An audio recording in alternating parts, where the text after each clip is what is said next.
did something quite similar. The military intelligence company, the contractor Palantir, announced on December 5th.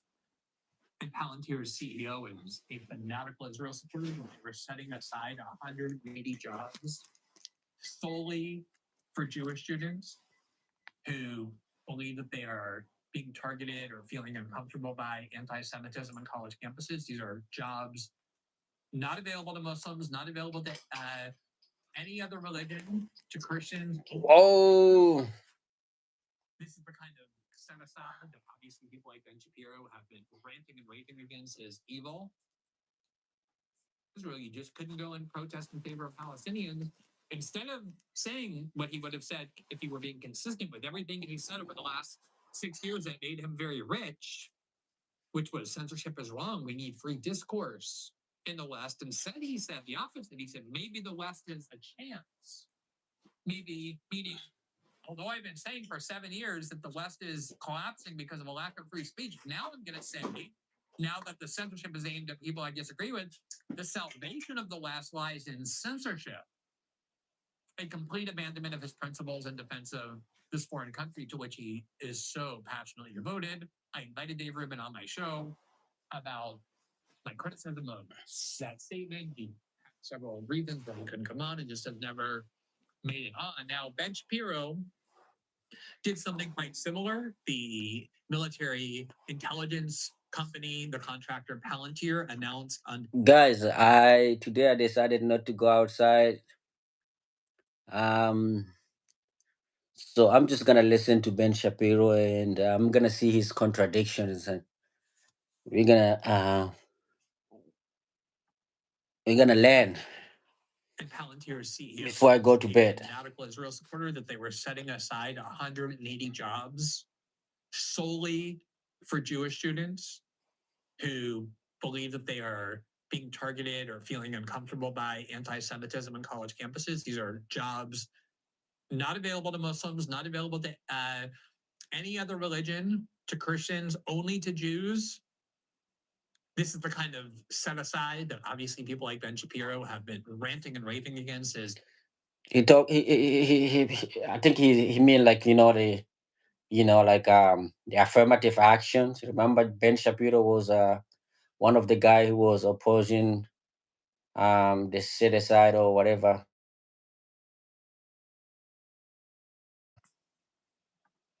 evil. And yet, because in this particular case, Palantir was setting aside jobs for people in Ben Shapiro's group, not in other groups, Ben Shapiro went on to Twitter and in response said 2 words: love this. And then even Ben Shapiro's most ardent followers spent the whole day saying, what do you mean? How do you love a set aside reserved only for Jews? You've been arguing for more than a decade that these kind of set asides are illegal and immoral. And then Ben Shapiro had to go back on to Twitter and very reluctantly say, oh, I guess all these jobs should be available for everybody. But then why did he comment on it at all? If they were available for anyone, it would have just been the creation of 180 jobs. That's the abandonment of principle in defense of Israel. Bro, people calling me when I'm going live. That's crazy, bro.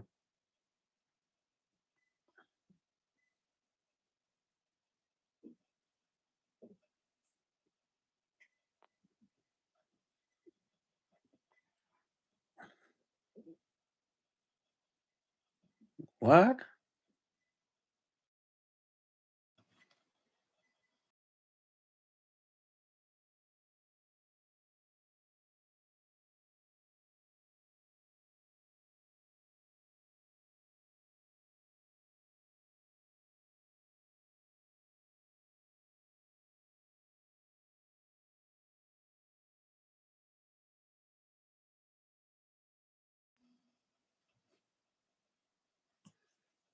Okay, I'm having people calling me and interrupting my live stream, and I don't like it. I don't like it at all. Okay. So once again, guys, I'm just listening. I decided not to go outside. That's the reason why a lot of my friends are calling me. to see what's going on. I decided to sit down and just listen to the contradiction and hypocrisy that exists within the American society, I guess.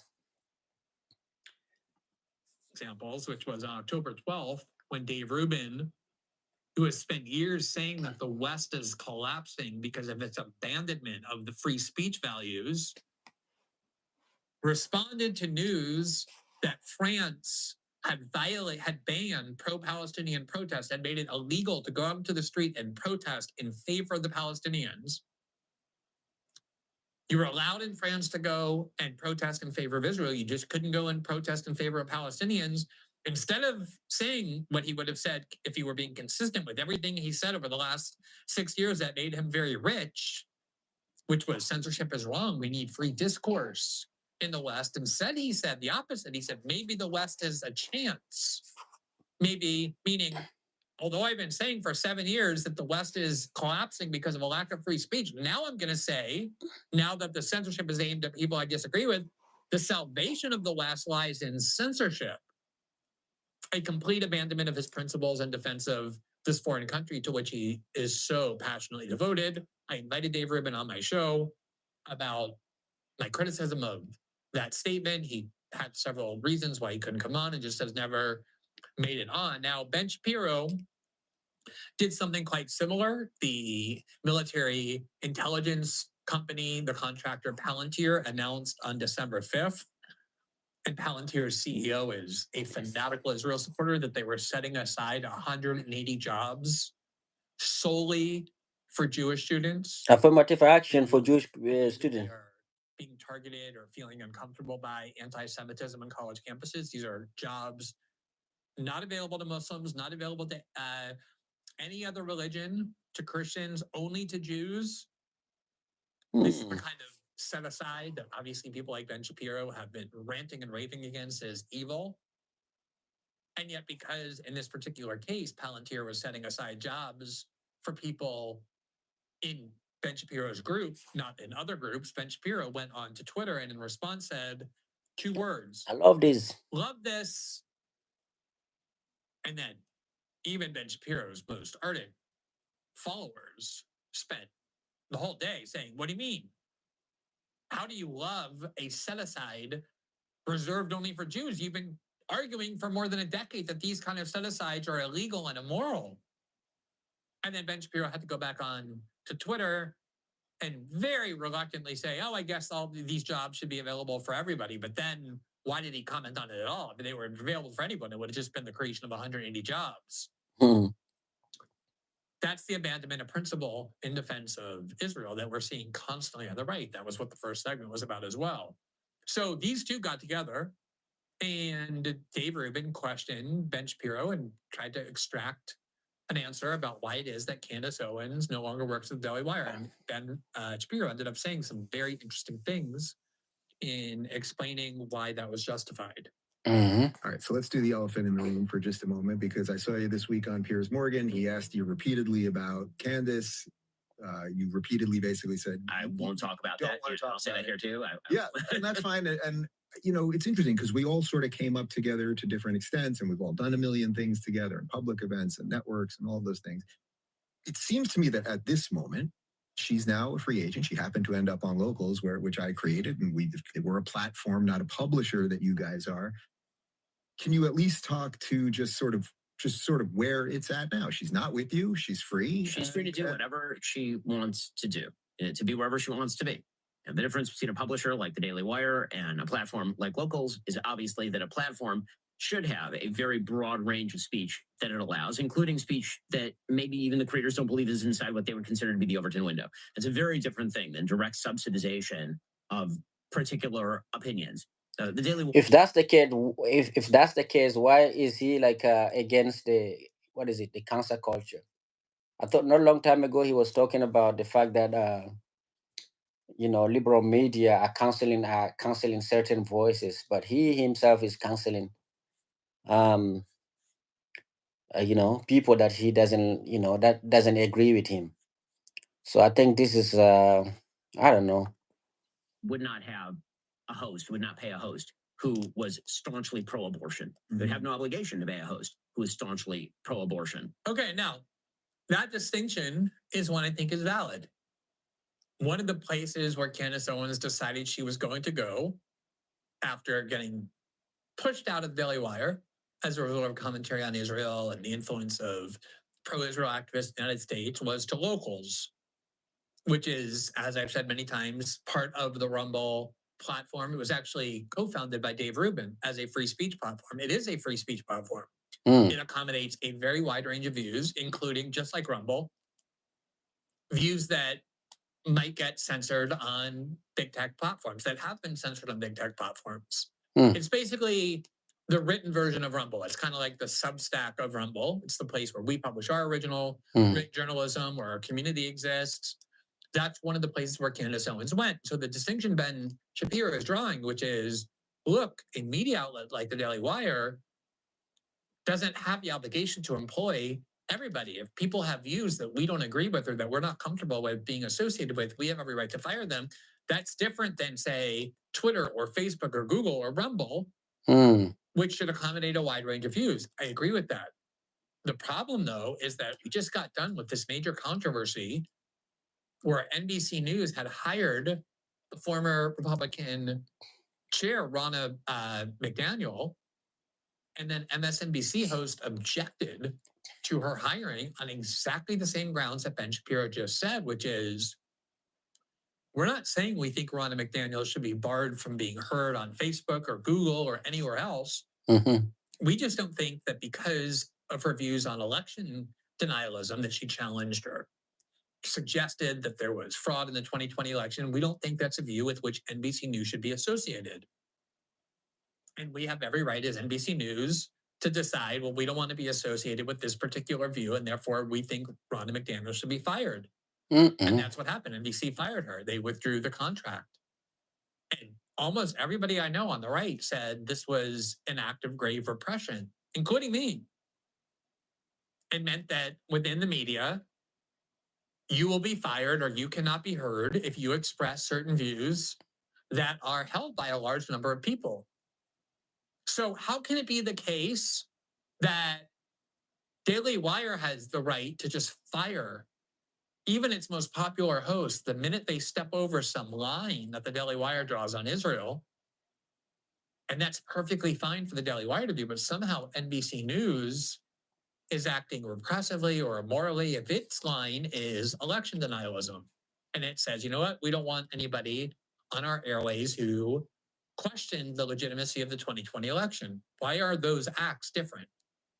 But here's the real meat of the matter. When Ben Shapiro tries to explain what line it is that Candace Owens crossed. And so when it comes to the hosts on the Daily Wire, obviously everyone is able to say what they want. Nobody ever comes to me and says, you can't say X. Nobody ever says that to Walsh. No one ever said that to Candace. But the reality is that there is an Overton window at the Daily Wire. Obviously, there was a non-meeting of the minds. That's pretty much all I can say on this. And, you know, a lot of this has happened publicly. But yeah, to the extent that the Daily Wire is in fact not a publisher, it is that is in fact not a platform, it is a publisher. That means that there is no moral obligation for the Daily, and there's no free speech problem with the Daily Wire saying we don't wish to pay a particular host, or that host saying I don't wish to work here anymore, because again, there's a parting of the ways that is not really open for discussion at this point. Does it surprise you that so let's hear this question. So many people, even on our side of this, are confused about that as it relates to free speech and quote unquote cancel culture? Like severing a business tie, as long as you're not throwing someone in jail, they're able to be everywhere else, is not. I'm not super surprised at the controversy on. Okay, these people, honestly, if I'm being totally honest, they make me sick. They cannot think in any form of principle whatsoever. One of the biggest media controversies in the last 5 years was that the New York Times had published an op-ed by Tom. Hello, thank you for joining me. Thank you for joining me, guy. I'm just listening to Ben Shapiro's principle. You know, the principle that he doesn't hold to himself. You know what I mean? He's inconsistent. Can you guys like the video so that it can reach to a lot of people? I'm reacting to Ben Shapiro. Oh, my camera is falling. Okay.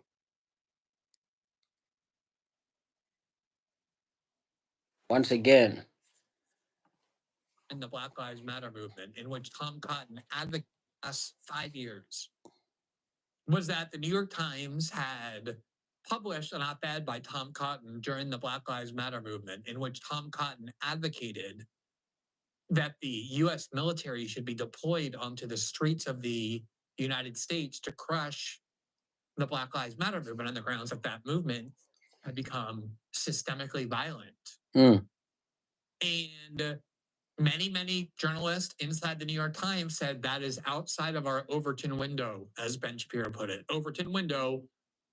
Ben Shapiro is really not using that phrase correctly. The Overton window really is a theory that says you want to create as broad of a range of political views as possible. You want to widen the Overton window if you're a radical, so that views that have been deemed way far outside of the mainstream get closer and closer to the mainstream. Ben Shapiro, when he says Overton window, is saying there's a range of views that I may not agree with, but these are the acceptable views within our media outlet. And you can't cross the line here and you can't cross the line here, because then you're outside of the Overton window. And he's saying we as a media outlet have every right to set the boundaries of what we consider to be acceptable views. And if you go outside of those boundaries, we have the right to fire you, and free speech is not implicated by that. Okay, so if that's the case, why was there so much uproar when the New York Times decided to fire 2 of its editors for publishing Tom Cotton's op-ed that called for the deployment of American military to quell the Black Lives Matter movement? The New York Times editors were simply saying what Ben Shapiro was saying. We have an Overton window, and that op-ed was outside of our Overton window. We don't want to be associated with views that call for the U.S. military to crush a social justice movement against racism. That was their perspective, and we don't want to be associated with that view. We're not saying these editors should be put in prison. We're not saying Tom Cotton should be put in prison for that view. We just don't want to host this view. We don't want to subsidize editors who would publish this sort of thing. I don't know a single person on the right who defended the New York Times there. Just like I don't know of a single person on the right who defended NBC News from getting rid of Ronna McDaniel. It was presented as a kind of crisis in free discourse that within major media outlets, you cannot express certain political views that are within the mainstream without getting fired.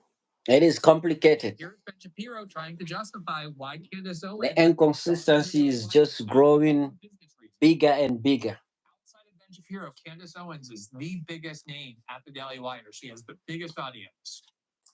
They're probably comparable. Candace Owens herself is a hypocrite. She's a hypocrite too. She and Ben Shapiro are the same, are the same. They all are hypocrites. Not long time ago, they all were bashing, they were insulting the BLM movement. They were saying they were insulting affirmative actions. They were again affirmative action. They were insulting all of the Black Lives Matter. Now they're fighting against each other. So, but Candace Owens is in that same category. There's nobody else at the Daily Wire who competes with Candace Owens. I guess Justin Peterson if you want, but it's the point I'm making is that Candace Owens is a huge draw. It's not for that business reason. But what is true is that the Daily Wire was started with investment from a right-wing billionaire, millions of dollars, a pro-Israel billionaire. And Ben Shapiro is essentially saying that we have limits on what you can say about Israel, and Candace Owens went outside of them. Now, if you're comfortable with that and you think that's fine to fire journalists because they express political views outside of some line, then how can you criticize NBC News for doing the same with Ronna McDaniel, or the New York Times for doing the same when deciding they don't want any Trump supporters there? Now, let's listen to the rest of Ben Shapiro's answer to this next question, because this too is extremely illuminating. Honestly, because to a certain extent, I think that there's been a reaction on the right to the excesses of the left. So because what the left did is they said that the Overton window ought to be closed so tight that no one can get inside the Overton window. Basically, if you're to the right of Hillary Clinton, you can't be allowed inside the Overton window. Yes, exactly. and not just with regard to platforms, but with regard to publishers. So, for example, this week, NBC News deciding that Ronna McDaniel was too much for them. Ronna McDaniel can't work at NBC News. The sacred halls of NBC News must not be sullied by the former head of the RNC. Jen Psaki, however, can have a show on MSNBC despite being press secretary for the White House 5 seconds ago. Right? The right's response to that is, I think, correct to say you guys have shut the Overton window too tight. But I think some elements of the right have basically said there is no Overton window. The Overton window should be completely exploded with regard not just to platforms, with which I kind of agree, but with regard to publishers. So, all right. So, I mean, do you see what he's saying? He's saying we're all drawing Overton windows, meaning, and again, he's misusing this term, but what he really means is we all have limits on lines that you cannot cross on certain issues. And the reason I'm angry about what NBC News did, even though it's exactly the same as what the Daily Wire did, is just because their line is wrong and mine is right. Except you can go to NBC News. They have a lot of Israel supporters at NBC News, and you can support Israel there, but then you can also criticize Israel. They have a lot of Israel critics at NBC News, or at least at MSNBC as well. And they have debates about this topic. Apparently, you can't have that debate, though, at the Daily Wire, because you're about to hear Ben Shapiro describe what the line is that Candace Owen crossed, specifically when it came to Israel. Well, NBC News not only has an obligation to hire Ronna McDaniel, NBC News has the obligation to hire Alex Jones, for example. Right, which just makes no sense at a business level beyond free speech. I mean, there's a reason that networks exist. Right, they have editorial positions. Yeah. Daily Wire has a very strong editorial position on a wide variety of issues. And by the way, I should say that there are a lot of people who are suggesting this is about disagreements over Israel. I mean, I can safely say it is not about disagreements over Israel, to the extent that, without reference to Candace at all here, Matt Walsh has taken the position that America ought not be involved in the Middle East at all. Matt Walsh's position, so far as I understand it, and I've talked to him about it, is that Israel, in a conflict between Israel and Hamas, Israel is obviously a more moral party than the genocidal terrorist group Hamas, but also it's very far away. He doesn't care and it doesn't involve America. That's just a pure isolationist position. I disagree with it. I think it's wrong. I think that it's short-sighted. But again, he's on our platform. That is well within the range of acceptable discourse at the Daily Wire. So, okay, so that's the line at the Daily Wire. You're allowed to take Matt Walsh's position. Matt Walsh is safe, I guess, for now. He's allowed to work at the Daily Wire, even though he doesn't support the United States financing Israel's military and Israel's wars. On the ground said, it's not our business. You're allowed to say that. Why? Because, explained Ben Shapiro, at the end of the day, Matt Walsh does affirm the moral superiority of Israel. He says, look, I don't want the U.S. financing Israel, but of course, Israel is morally superior to its enemies. And as long as you say that, as long as you pay that kind of homage to Israel, then you're on the right side of the line. You're permitted to say, I don't think the U.S. should finance Israel. But notice, too, that Matt Walsh, though I guess he has said this before, he barely ever talks about it. And I really wonder what would happen if he actually went on a crusade about it, if that was a primary focus of Matt Walsh's commentary, instead of what it is, which is trans issues and LGBT issues and the culture war. It's one thing for Matt Walsh once every 4 months to say, I don't think the U.S. has any business caring about Israel and Hamas. It's not my war. I wonder what would happen, though, if he really went on a crusade about it. I don't think the U.S. should be financing Israel. I wonder if he'd be within the Overton window of the Daily Wire. But in any event, we don't know that because Matt Walsh barely talks about Israel. And what Ben Shapiro is saying is that's acceptable because at the end of the day, Matt Walsh affirms that Israel is the superior party. And as long as you affirm Israel's superiority, its moral superiority, we'll let you occasionally, as an aside, question whether the U.S. should be financing it from an isolationist perspective. But what you cannot do is make the sort of commentary that Candace Owens made, such as implying, but not stating, that Israel was committing a genocide. One of the tweets that really angered Ben Shapiro at the start was when Candace Owens said, I think no country has the right to commit genocide. And she was very purposeful about not identifying any country. but it was clear the context was Israel. She had talked before about the sadness she feels watching Palestinian children die. That too was one of the tweets that generated anger. And then more recently, she's been into these arguments with the ADL and with rabbis accusing her of anti-Semitism.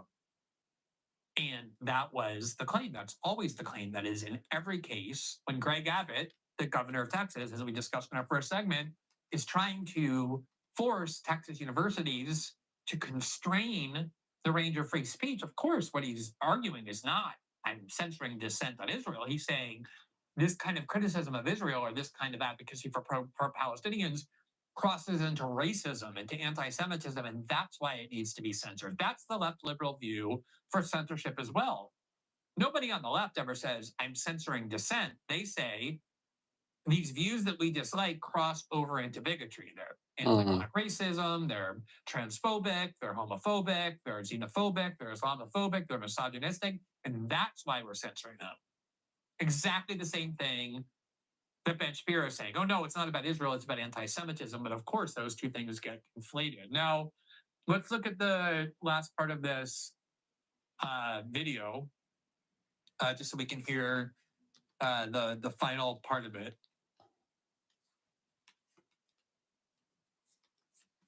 Was doing and got within the range of acceptable discourse at the Daily Wire. So, the notion that you have to mirror my exact perspectives on what Israel is doing in Gaza is obviously not true, based on the roster of hosts that we currently have.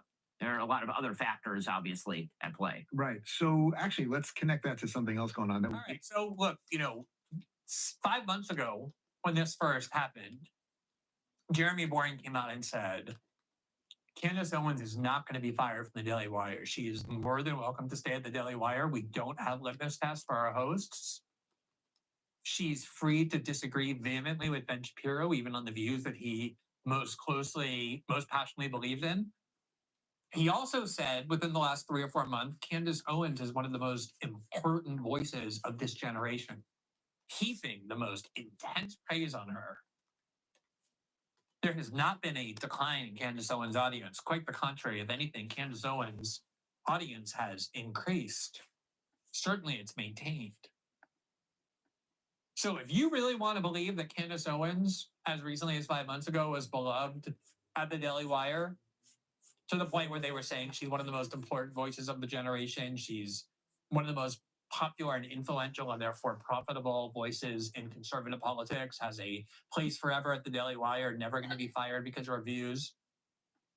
And suddenly 5 months later, the ADL denounces her as an anti-Semite because of her Israel views, and various influential rabbis do too. And now she's gone from the Daily Wire, and it's not because of her views on Israel. I guess you're willing to believe anything. But even Ben Shapiro, though he started off saying, I don't really want to comment on it, commented on quite a bit on it and said, there's a line at the Daily Wire that you cannot cross. If you want to stay on the right side of the line and you want to keep your job, you'll do what Matt Walsh does. Occasionally, if you feel like a little bit of dissent on Israel is something you need to express, go ahead, as long as it's just very occasional and it's accompanied by your affirmation of Israel's superiority. But if you're not willing to do that, if you're willing to say, I believe Palestinian lives are of equal value, that the Israelis are not morally superior in what they're doing in Gaza, that's when you cross the line, and that's when you're no longer at the Daily Wire. And if you're somebody who thinks like it's fine to fire journalists because of their views, then you have to let NBC and the New York Times do that also. Thanks for watching this clip from System Update, our live show that airs every Monday. Okay, guys. Exclusively on Rumble. You can catch Welcome. Share your opinion with us. Episodes for free on our Rumble page. You can also find full episodes the morning after they air across all major podcasting platforms, including Spotify and Apple. All the information.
about Dave Rubin. And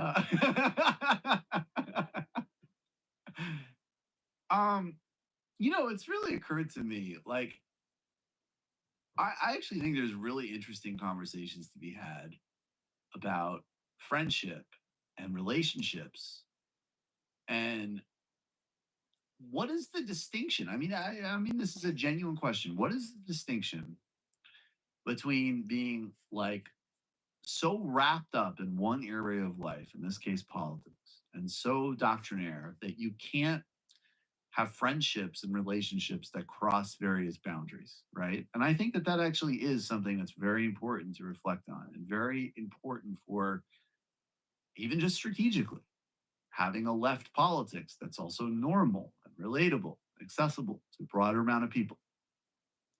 And when does the line, what are those lines when you're just like, your belief or your action for a particular thing is not just a question of like personal disagreement, but it's almost more analogous to you're doing something that is like a public harm or wrong. And I can't just look the other way on it in the same way that like, I don't know, I couldn't look the other way if you were say, I don't know, you're a parent, you're beating your kids, right? Like that is not, oh, well, we have different ideology. No, there's a right and a wrong. And it would occur to me, I say this as, as a fucking straight white guy. I find homophobia, and I'll just put it really specifically. I mean, because we all have homophobia or whatever, but a homophobia of the variety of I support and want a literal different legal class of realities for gay people to be one area where me, in myself, I can't really wrap my head around that. I can't sort of say, like, oh, well, I guess we disagree.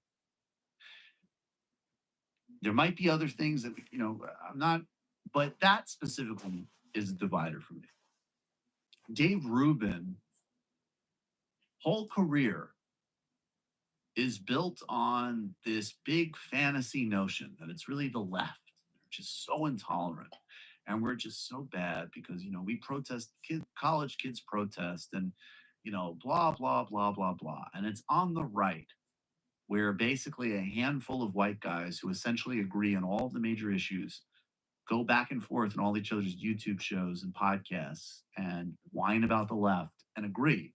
That's where there's a rigorous open exchange of ideas. The jerk encirclement. The jerk encirclement.